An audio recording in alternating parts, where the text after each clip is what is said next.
자, 요즘 주위에 연일 서울페이에 대한 이야기가 한창입니다. 소상공인들의 부담을 덜어주기 위해 결제 수수료를 0%로 만들어주겠다는 내용의 서울시가 추진하는 최초의 핀테크 정책이죠. 아마 가제서울을 구독하시는 분들께는 더욱더 관심이 가는 그런 정책이겠습니다. 우선 모든 분들이 느끼시는 것처럼 그 취지가 매우 훌륭하죠. 그러나 한편으로는 이런 좋은 취지를 떠나 그 실효성에 대해 지적하는 목소리도 매우 많이 들리는 것 같습니다. 그래서 오늘은 이 서울페이에 대해 함께 간단히 정리해보는 시간을 갖도록 하겠습니다. All about IT Gadget Soul. 각 나라별로 인프라의 구조라든지 아니면 정부 정책 등에 의해 다양한 모바일 결제 플랫폼들이 혼재되어 있죠.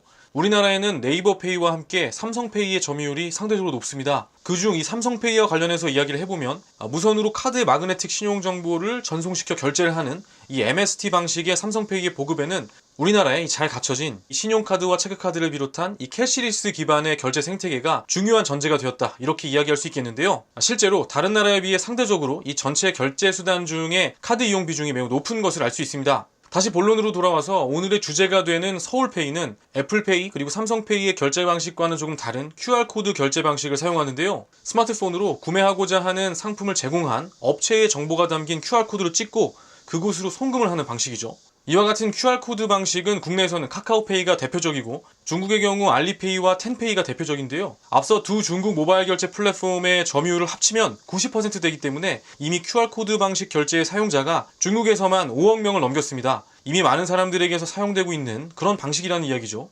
서울시의 발표 자료를 보면 서울페이를 개발하며 50억이 들었다, 이렇게 밝히고 있는데요. 이 서울페이를 만들며 과연 서울시가 어떤 핀테크 기술을 개발했냐, 이렇게 궁금해하시는 분들이 있습니다. 사실 이 50억이라는 비용은 단지 여러 업체들의 서비스들을 서울페이라는 이름으로 통합해내는 과정에서 발생한 비용이다, 이렇게 보는 게 맞을 것 같습니다. 서울페이의 핵심을 이루는 핀테크 기술들을 비롯한 결제 시스템의 전반은 카카오페이 등의 결제 플랫폼 사업자를 비롯해 은행, 휴대폰 제조사 등 서울시가 아닌 다른 수많은 경제주체들이 막대한 금액을 투자해서 개발한 것이죠. 정리해보면 서울페이는 QR코드 기반 페이 서비스 생태계를 이루는 업체들, 그 업체들이 만들어낸 서비스를 통합해 제공하는 하나의 통합 플랫폼 정도로 보면 되겠습니다.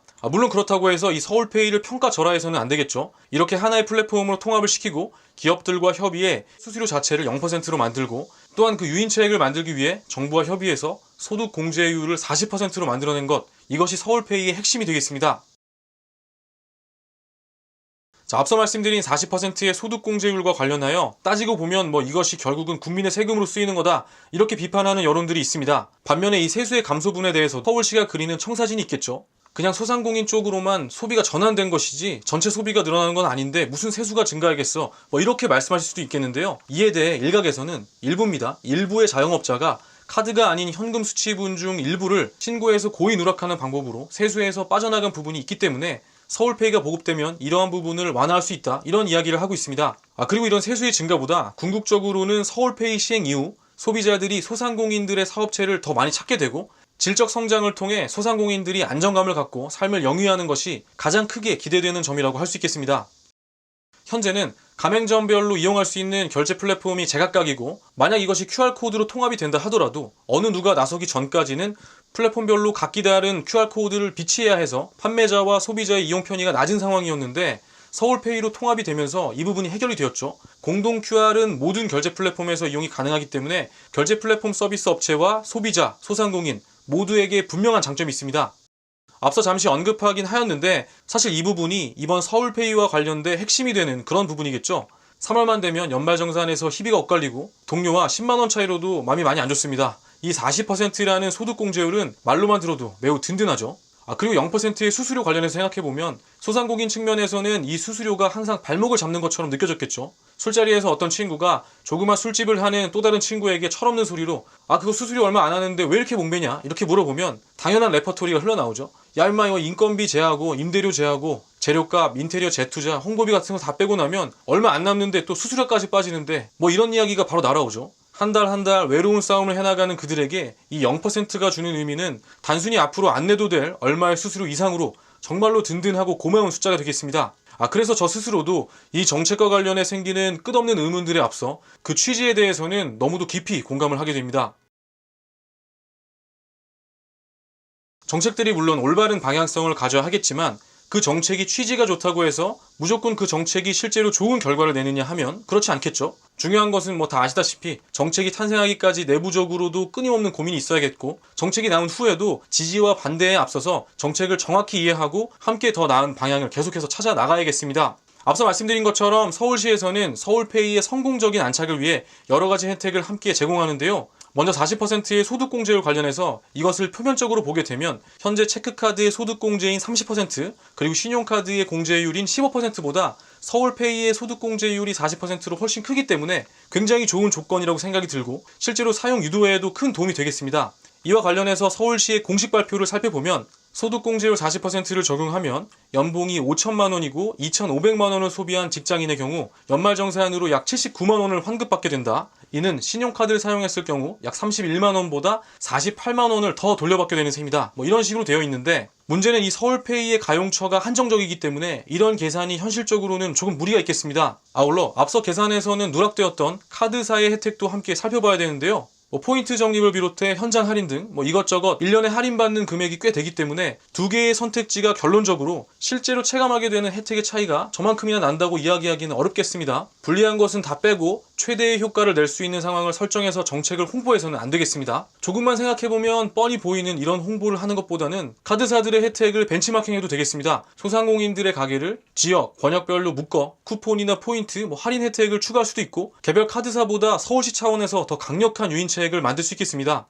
이 따뜻한 정책의 이면에 자리 잡은 맹점이 있는지 반드시 살펴봐야겠죠. 사실 이 서울페이의 세세한 곳을 들여다보면 서울페이의 핵심 기술인 QR코드를 통한 결제 시스템과 그 결제 인프라들은 각각의 플랫폼 업체들과 은행권이 모두 만든 거죠. 더 나아가 서울페이의 도입 후에 이들은 앞으로 0%가 된 수수료로 인한 비용을 실질적으로 부담하게 되는데요. 이름도 서울페이고 서울시에서 다 만든 것 같지만 실은 서울페이를 만드는 과정에서 있었던 기술적 부분의 고민들을 모두 해결해준 주체가 오히려 그 정책의 유지 비용 또한 부담하게 되는 그런 형국입니다.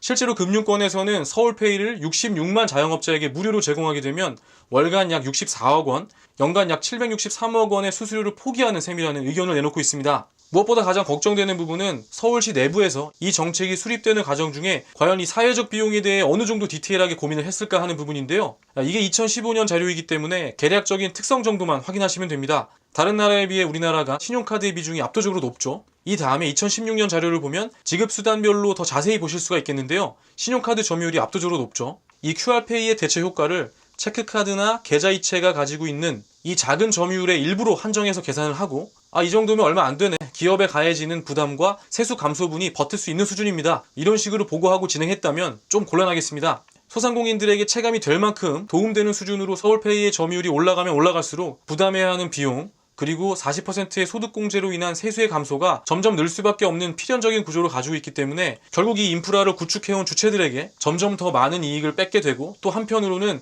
계속해서 인프라의 유지 보수의 임무를 기대해야 하고, 무엇보다 문제는 이와 같이 기업에서 부담하고 남게 되는 나머지 비용은 결과적으로는 우리가 세금으로 내는 것과 마찬가지라는 사실을 잘 이해하고 개선책에 대해서도 반드시 강구해 나가야겠습니다.